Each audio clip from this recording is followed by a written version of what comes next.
TVT au cœur de l'information.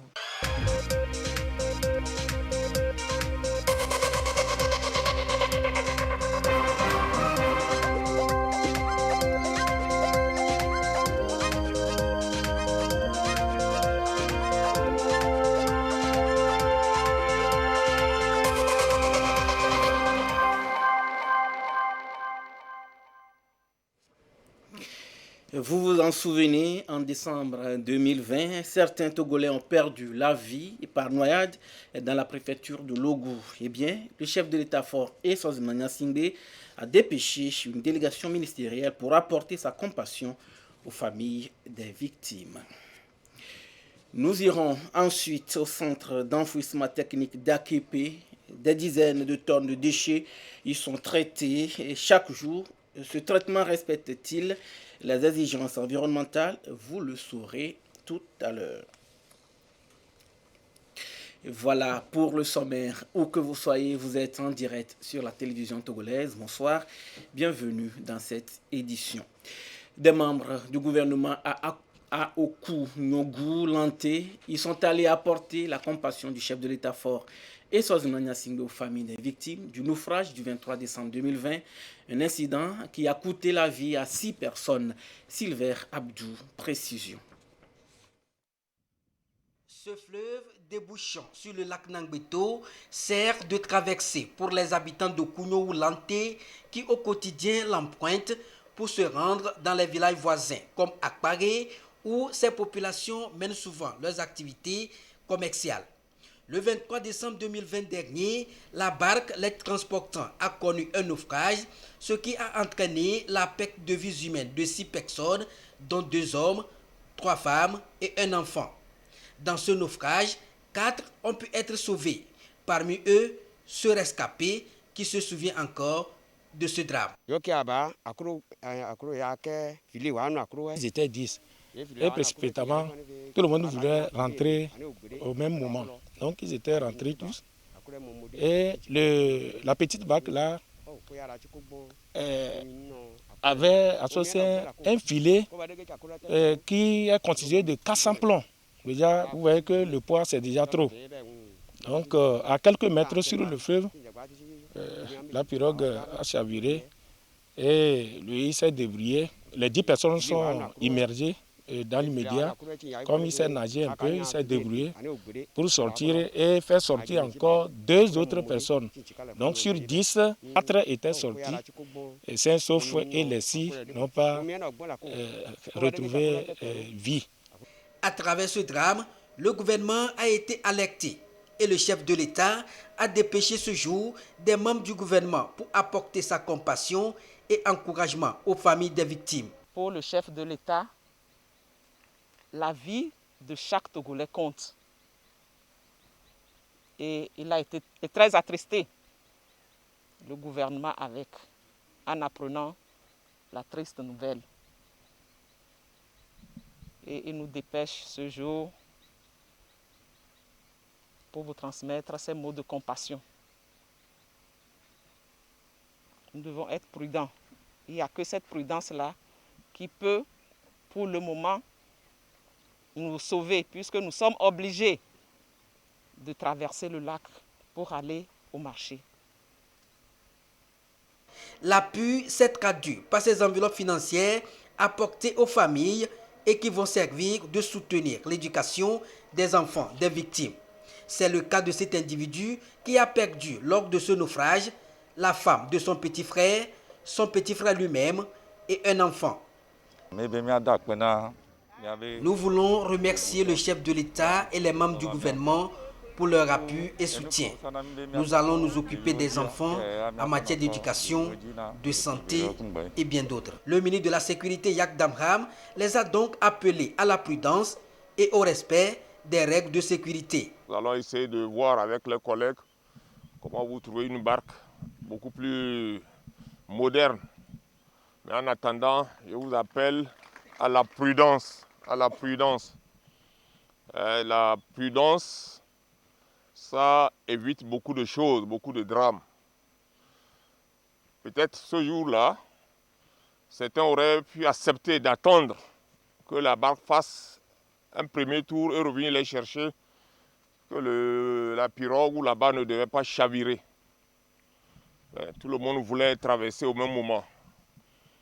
Et comme la puissance divine est impensable, le drame est arrivé. Donc je voulais vous appeler à la prudence. Et en attendant la barque motorisée qui a été une doléance des populations, le ministre a instruit l'Agence nationale de la protection civile, ANPC, de leur fournir des gilets de sauvetage pour se protéger en période de crue et de décrue. Vous l'avez bravé. Et la problématique liée au risque de santé en situation d'urgence était au centre des échanges et dans la région centrale. Un plan de communication a été élaboré et le contenu partagé aux acteurs de la santé, de l'environnement et de l'agriculture. On fait le point avec Désiré Aloy. Conformément aux attentes suivant les orientations. Depuis 2017, le Togo a élaboré un plan stratégique de communication sur les risques de santé publique en situation d'urgence qui a fait objet d'évaluation puis a été actualisé conformément aux attentes suivant les orientations du ministère de la Santé, de l'Hygiène publique et de l'accès universel aux soins. Le plan finalisé, il est question de le disséminer. Acteurs de santé, de l'environnement et de l'agriculture partagent ici au niveau décentralisé et région centrale son contenu afin de se l'approprier dans l'objectif de mieux agir sur le terrain. Nous sommes actuellement en train de gérer la situation du coronavirus au Togo, mais le Togo est peut-être aussi vulnérable à d'autres crises ultérieurement. Alors les acteurs doivent savoir que faut-il faire et quand faut-il le faire au moment opportun. Alors le plan que nous leur disséminons aujourd'hui, le plan rassemble plusieurs activités qui doivent être menées aussi bien par le niveau central que par les régions et les districts. Le plan dans son élaboration est composé de deux axes principaux. Il y a premièrement le renforcement des capacités nationales, que ce soit en ressources humaines, que ce soit en infrastructure. Et le second volet, c'est comment amener la population à adopter des comportements favorables pour la santé. Donc, c'est les deux grands volets que renforce ce plan et plusieurs activités ont été déclinées à ce plan. Une adhésion et un appui des partenaires accompagnera efficacement le ministère en charge de la santé dans la mise en œuvre de ce plan de communication aux résultats attendus pour le bien-être des populations. La filière cajou se porte de mieux en mieux au Togo. La 5e édition de commercialisation de ces oléagineux a été lancée à Takpamé. Cette campagne vise à amener les acteurs de la filière anacarde au respect des normes de commercialisation et d'achat pour plus de traçabilité. Sylvain Abdou. De 16 000 tonnes en 2017, la production de l'anacarde est passée à 25 000 tonnes en 2020, soit une progression de 2 000 tonnes par an. Pour cette année 2021, cette production est estimée à 27 000 tonnes, un acquis qui résulte de la formalisation du secteur par l'État togolais et ses partenaires qui aujourd'hui a conduit à la mise en place de l'interprofession. C'est cette interprofession, communément appelée CIFAT, Conseil interprofessionnel de la filière anacarde du Togo, qui donc lance ici la campagne de commercialisation de ce produit pour le compte de l'année 2021. Il s'agit à travers cette campagne qui couvre la période de février à juillet 2021 d'amener chaque acteur de la filière au respect des tests qui réglementent le secteur en matière de production, d'achat et de commercialisation du produit. Aujourd'hui, quand on parle de l'anacarde au Togo, on parle d'une organisation planifiée. La filière était dans l'informel. Donc depuis 2016, on a eu la mise en place de l'interprofession de la filière anacarde au Togo avec les tests de réglementation qui sont des acquis. Nous avons prévu pour cette année des agréments pour les acheteurs, des agréments pour les exportateurs, la carte d'acheteur obligatoire pour la famille des acheteurs, afin de pouvoir faire la traçabilité des activités tout au long de la campagne de commercialisation. L'ambition à travers cette campagne, c'est aussi mobiliser les communautés à s'intéresser à ce secteur en vue d'une production de qualité et à grande échelle. Qu'ils améliorent de plus en plus leur manière de produire. C'est déjà fait, mais il reste encore à faire. Et nous lançons l'appel à ceux qui n'ont pas encore commencé la production de s'informer auprès du Conseil interprofessionnel de la filière anacarde du Togo, parce que le coût de la production de l'anacarde n'est pas élevé. c'est très faible par rapport aux autres produits. Donc nous lançons un appel à toute la population togolaise vraiment à intégrer la famille des producteurs. Nous avons des expertises, nous avons les semences de bonne qualité, nous avons des techniciens qui peuvent les accompagner pour arriver à produire de l'anacarde de bonne qualité.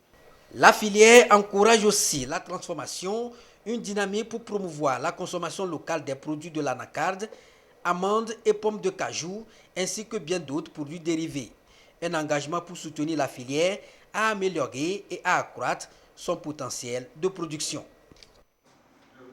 Hors du Togo, quelles sont les conséquences du changement climatique sur la paix mondiale? Les Nations Unies s'intéressent à la question. À l'initiative du président britannique Boris Johnson, un sommet a réuni les dirigeants des 15 pays membres du Conseil de sécurité de l'ONU le 23 février dernier. Une session en visioconférence qui intervient quelques jours après le retour des États-Unis et dans l'accord de paix et sur le climat. Augustin Kossi. Les changements climatiques, une menace pour la sécurité mondiale, les 15 membres du Conseil de sécurité de l'ONU se sont réunis pour débattre des conséquences du phénomène sur la paix dans le monde. Pour nombre d'observateurs, ce sommet pourrait servir de test pour les relations diplomatiques sino-américaines au lendemain de l'élection de Joe Biden à la présidence des États-Unis. Sur la problématique de l'implication des changements climatiques sur la sécurité mondiale, les 15 ont des approches divergentes. Cette session s'est tenue quelques jours après le retour officiel des États-Unis dans l'accord de Paris sur le climat, ce qui relance la lutte mondiale contre le changement climatique, alors que l'administration Biden s'est engagée à réduire drastiquement les émissions de gaz à effet de serre de moitié d'ici à 2030 pour prévenir les effets les plus dévastateurs du réchauffement climatique. Va-t-on vers la neutralité carbone d'ici à 2050? On évoque l'élaboration de nouvelles réglementations et incitations visant à accélérer le déploiement d'énergie propre et la transition des combustibles fossiles. Des mesures qui constitueront l'épine dorsale du prochain objectif de réduction des émissions de Washington ou contribution déterminée au niveau national. Ces objectifs climatiques de Joe Biden ne se heurteraient-ils pas à des difficultés internes ou encore à l'opposition des entreprises du secteur des énergies fossiles? Au niveau des dirigeants étrangers, l'inquiétude refait surface quant à la volte-face des États-Unis. La Russie veut une approche différenciée par région. Comme voie principale, elle suggère que la coopération internationale sur le climat soit traitée dans le cadre de la Convention internationale de l'ONU sur le climat. Pour la France, le lien entre le climat et la sécurité, même s'il est complexe, il est indéniable. Sur les 20 pays les plus touchés par les conflits au monde, 12 font partie également des plus vulnérables au changement climatique, une menace donc pour la sécurité collective. Les Chinois sont légèrement ouverts sur la question et l'Inde très engagée. Même si tous reconnaissent que les changements climatiques peuvent nourrir les conflits, l'unanimité à traiter du sujet au sein du Conseil de sécurité de l'ONU est loin d'être acquise. L'an dernier, la menace d'un veto des États-Unis, de la Russie et de la Chine avait empêché l'Allemagne de faire passer un texte sur un poste d'émissaire de l'ONU en matière de climat. Avec la nouvelle approche américaine, cette fois-ci, y a-t-il une chance de voter un texte longtemps mis au frigo? Retour au Togo, rendons-nous maintenant au centre d'enfouissement technique CET d'Aképe. Sur ce site, des dizaines de tonnes de déchets sont enfouis chaque jour. Les déchets solides du Grand Lomé enfouis suivant un processus de stabilisation jusqu'à leur extinction complète. Y a-t-il des impacts environnementaux? Les responsables rassurent. Clarissa Ticlé. Nous sommes au centre d'enfouissement technique CET, situé à Aképe, à 25 km au nord-ouest de Lomé. Ici, 80 à 90 camions collecteurs de déchets viennent décharger chaque jour en moyenne 800 à 1000 tonnes de déchets ramassés dans les quartiers du Grand Lomé. On ramasse les déchets en ville, vers Amoutiévé. On prend le chemin, on On amène ça à Képé, sur le site à Képé. Il y a un site, les pré-collecteurs viennent verser là-bas et nous on ramasse là-bas, on amène ici. On prend les ordures à Ebé. Quand on va là-bas, on ramasse les ordures par chaque maison. On va, on klaxonne, tout le monde fait sortir les ordures et on ramasse. On apporte ça à Képé. Ainsi, tous les déchets du Grand Lomé sont convoyés sur ce site pour être traités puis soigneusement enfouis. Quand les véhicules arrivent, ils ont ici, comme vous voyez, ça c'est un quai de déchargement. Ils vident le contenu dans les alvéoles. Et ce sont les compacteurs comme ça, celui-ci il fait 60 tonnes, qui font des allers-retours sur les déchets pour les entasser. C'est ça l'enfouissement, c'est ça le processus. D'autres engins qui permettent d'étaler. Donc c'est toute une technique qu'il faut observer, respecter l'ordre qui est établi et obtenir la densité qu'il faut pour ne pas tout de suite remplir le casier qui a été aménagé pour les 5 premières années. Destiné à accueillir les déchets du Grand Lomé sur au moins 20 ans, le centre d'enfouissement technique qui s'étend sur une superficie d'environ 194 hectares est le premier du genre dans la sous-région. Construit suivant les normes environnementales, il constitue donc une vitrine pour le Togo dans le domaine environnemental. Et toutes les dispositions sont prises pour éviter la pollution de l'environnement et de l'eau de consommation de la zone d'exploitation. Nous avons des puits qui nous ont permis d'avoir la qualité de l'eau ici avant de commencer l'exploitation. Et chaque fois que le laboratoire passe, il fait le prélèvement de ces puits-là pour qu'on puisse suivre l'évolution de la qualité des eaux in situ. De sorte à nous assurer que nos activités ici n'impactent pas la qualité des eaux. Il y a parfois des envols qu'on peut vivre, mais heureusement là vous avez les filets anti-envol qui captent le maximum. Il y a parfois des vents dominants qui traversent le site qui peuvent apporter les odeurs plus loin, que les gens vont sentir par moment. Ça, c'est des situations qu'on est appelé à gérer. Le site dispose donc de casiers auxquels sont intégrées des barrières étanches pour la protection de la nappe souterraine. Des matériaux drainants sont également installés permettant la collecte des eaux souillées au contact des déchets appelés les lessivias. Ces derniers sont traités dans cette station par aération, décantation et filtration. Ici, nous avons un système de traitement biologique. Il n'y a rien de chimique ici qui se passe.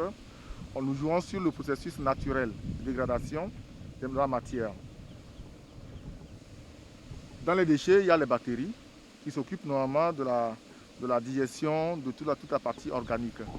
Et donc, pour les maintenir en vie, il leur faut une certaine température et de l'oxygène. Ce que vous voyez tourner là, c'est ce qu'on appelle les aérateurs. Ça apporte de l'air. Donc ce sont des hélices qui tournent à longueur de journée. On en a 3 qui fonctionnent en relais. Et il y a tout un processus de filtration pour avoir finalement le lessivia traité. Vous verrez que les oiseaux baignent tranquillement là-dedans.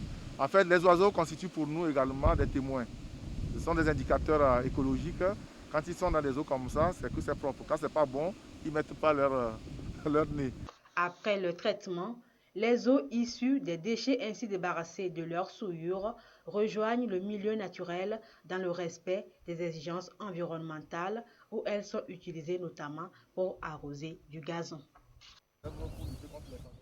Visite de terrain de la chef du gouvernement dans les savanes, au contact des réalités du Togo profond. Victoire Tomega Dogbe s'est entretenue avec les bénéficiaires des filets sociaux et services de base. Elle a également encouragé des jeunes entrepreneurs qui ne cessent de recevoir des appuis du gouvernement. Tchazim Nambaga, Yves Agbevivi. Village de Namaré, à 20 km environ de Dapaon. Ici, Madame le chef du gouvernement est sur les traces des bénéficiaires du projet FSB, filets sociaux et services de base. Dans ce village, les populations ont bénéficié de ces 2 hangars et de ce bloc sanitaire en dehors du transfert monétaire à l'endroit de 146 ménages à hauteur de 17,5 millions de francs CFA. À Madame le Premier ministre, les bénéficiaires ont exprimé leur reconnaissance au chef de l'État. Je suis mère de 8 enfants. Mon mari et moi étions ensemble, mais mon mari et moi me laissé avec les 8 enfants et ces enfants sont en marchage. Aujourd'hui, grâce au projet FSB et les transferts monétaires, j'ai pu aujourd'hui assurer l'éducation de mes enfants. J'ai pu assurer une alimentation saine et équilibrée à mes enfants. J'ai pu également assurer une meilleure santé à mes enfants. Donc, j'aimerais tellement dire merci à ce projet qui m'a permis de m'épanouir. Grâce au projet FSB, on a eu 2 hangars de marché et un bloc de latrine. Avant, on n'arrivait pas à vendre nos produits. Ça se restait à la maison et puis ça pourrissait. Aujourd'hui, on a accès à un marché où on amène nos produits, on vend. Je remercie beaucoup le chef de l'État et je remercie beaucoup le gouvernement togolais et l'ANADEB pour tous les efforts qu'ils font pour nous.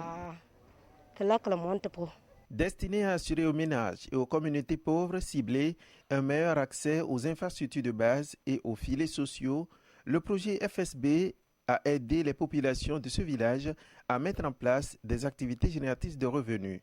Madame le Premier ministre a visité les bénéficiaires dans leurs activités et leur a prodigué des conseils pour une meilleure gestion de leurs acquis. Cap ensuite dans l'entreprise Jurosarl à Lokotigou dans la préfecture de Tandjouar. Ici, Madame le Premier ministre a visité l'entreprise de transformation de Rhône en jus de Rhône. Elle a encouragé les initiateurs à davantage d'engagement puisque l'État est prêt à les accompagner. Message bien reçu par le promoteur. Le MEFA nous a aidés à construire l'immeuble là. C'est comme ça aussi notre intention, c'est de créer d'ici 2022 plus de 100 emplois. Nous avons tout pour pouvoir y arriver. Avant sa visite dans l'entreprise Jurosarl, Madame le chef du gouvernement est allée manifester son soutien à CAFTIS, centre artisanal de formation en tissage à Dapaon. Elle a pu toucher du doigt les créations du centre spécialisé dans la fabrication des pagnes traditionnels. Le nouveau marché de Témédia, construit sur une superficie de 4 hectares, a été remis aux populations. Ce fut dans une liesse, vous allez le voir. L'ouvrage est offert par le président de la République, Faure Sozina Gnassingbé, pour améliorer les conditions des commerçants. Sylvain Abdou. C'est ce nouveau site qui va désormais servir de carrefour commercial pour les commerçants du marché de Témédia dans la préfecture d'Amou. L'ancien marché est donc délocalisé ici pour permettre aux bénéficiaires de mieux se protéger contre les intempéries. Bâtie sur une superficie de 4 hectares, cette infrastructure marchande composée de hangars, de magasins de stockage, de latrines et bien d'autres va offrir un cadre susceptible de mettre à l'aise ces derniers en vue de mieux vendre leurs produits. Et pour être opérationnel, les clés sont remises au comité de gestion pour le démarrage des activités dans ce marché moderne. Nous remercions vivement le chef de l'État pour cette infrastructure que nous avions sollicitée il y a quelques années déjà. Aujourd'hui, c'est chose faite. Et tout ce que nous disons, c'est merci. Nous promettons mieux conduire la gestion de ce marché pour sa pérennisation.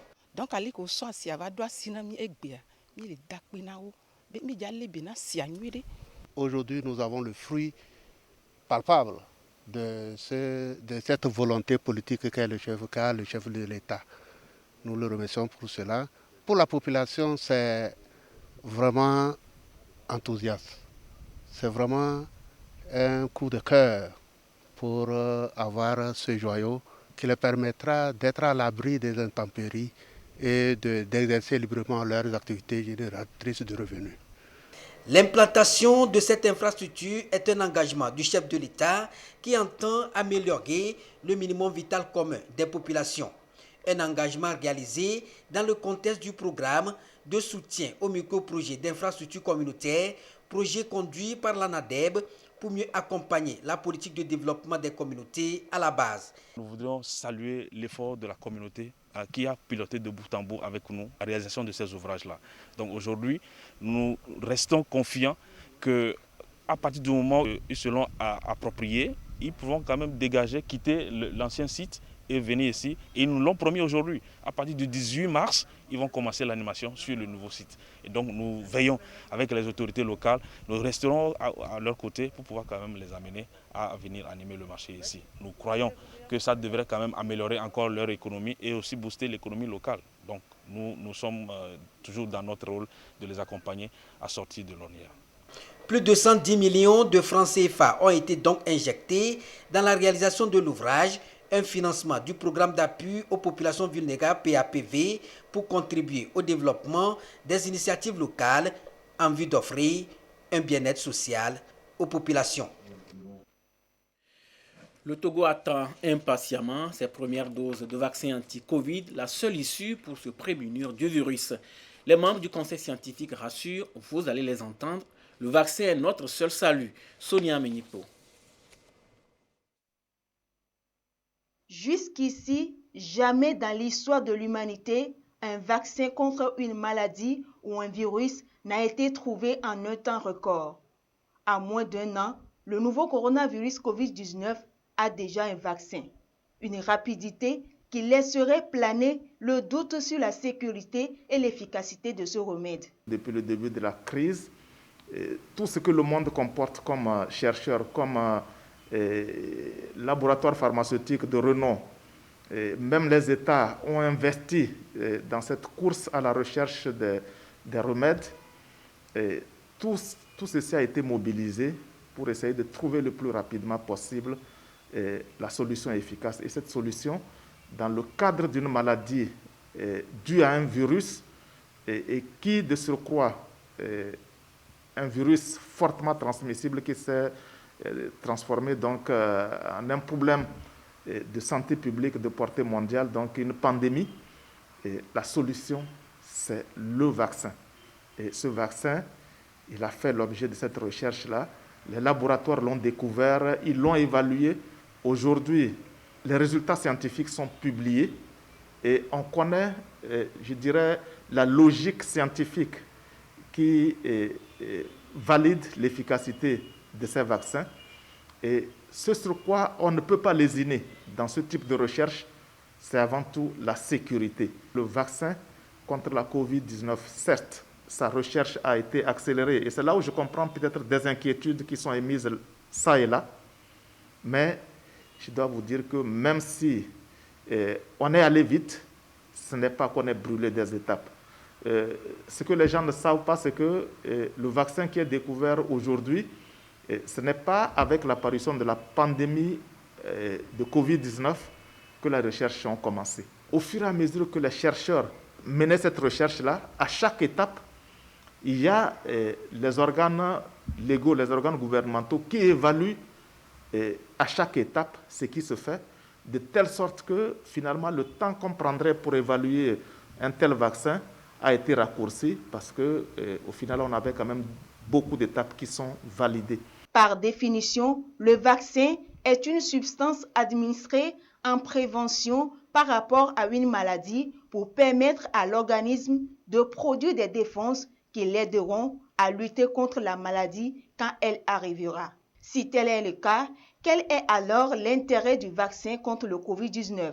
La vaccination empêche que se développent des formes graves. C'est-à-dire que quand vous êtes vacciné, même si vous étiez en contact avec le virus, vous pourrez éventuellement être infecté, mais le fait que vous soyez vacciné fera que vous n'allez pas développer des formes graves, des formes qui amènent à tout ce que le monde a connu, le recours à des soins intensifs, à de la respiration assistée, à des soins assez lourds et qui peuvent malheureusement ne pas suffire pour certaines personnes. Donc, la vaccination aujourd'hui réduit clairement la mortalité due à la Covid-19. Et ça justifie la raison pour laquelle les cibles prioritaires sont avant tout les personnes qui sont plus vulnérables et également ceux qui sont les plus exposés, comme les soignants. Et un autre aspect qu'on attend, c'est aussi de rompre la chaîne de contamination pour qu'enfin nous sortions de cette pandémie.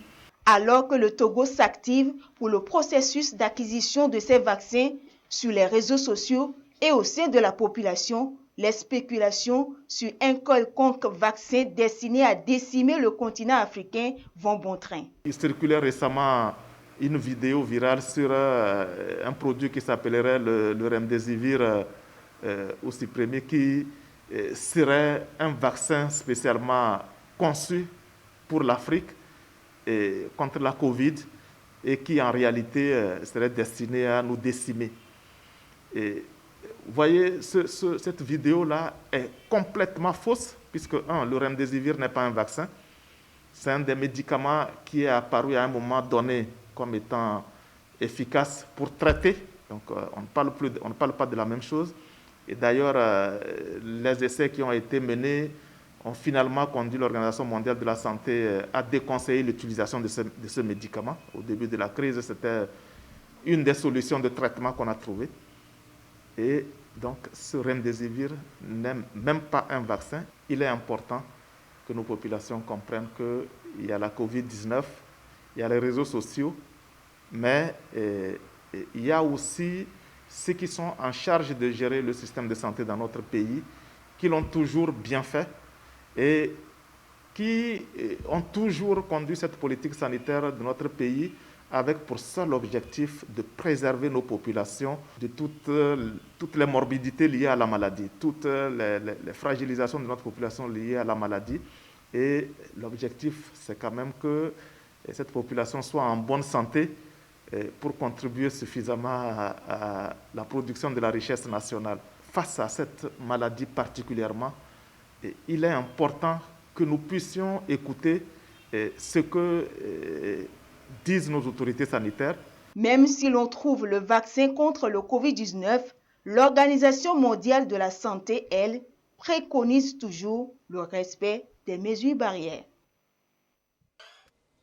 Pour l'heure, pas un jour sans contamination liée au Covid-19 et à ce jour, le nombre de cas confirmés est de 6 901, 50 nouveaux cas depuis hier. Le nombre de personnes guéries est de 5 660, 61 nouveaux guéris depuis hier.